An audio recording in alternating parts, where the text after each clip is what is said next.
আলাইকুম। ওয়ালাইকুম আসসালাম। আসলে আপনাকে না আমি অনেক দিন ধরে দেখি, আপনাকে আমার অনেক পছন্দ।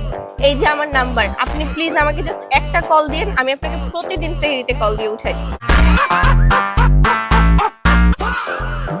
আপনি নাম্বার নিয়ে আসছেন? ছি ছি ছি, আস্তাগফিরুল্লাহ আস্তাগফিরুল্লাহ।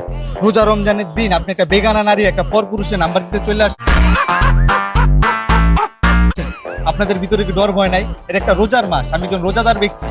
আসছেন কি নাম্বার নিয়ে? রোজা রমজানের দিন শয়তান তো বন্দি থাকে, আপনাদের মনের ভিতরে এরকম শয়তানি কোথা থেকে আসে? আমার মতো শয়তান না, আপনাদের মতো মেয়েদেরকে বন্দি করা উচিত। আসছে রোজা রমজানের দিন, এই যে আমার নাম্বার। আপনারা কি ঠিক হবেন না, ভালো হবেন না? রোজা রমজানের মাস, একটু ভয় করেন। নাম্বার না, এই যে আপনার নাম্বার। যান এখান থেকে, যান। আরে খুলে রোজাটা আমার হালকা করে।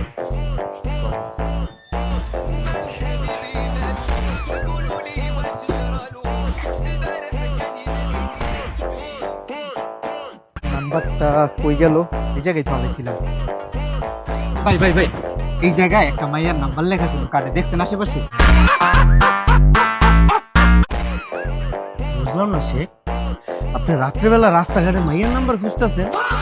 আরে মিয়া জ্ঞান দিন না, এই তো দেখেন নাই মিয়া, সুন্দর আছে নাম্বারটা।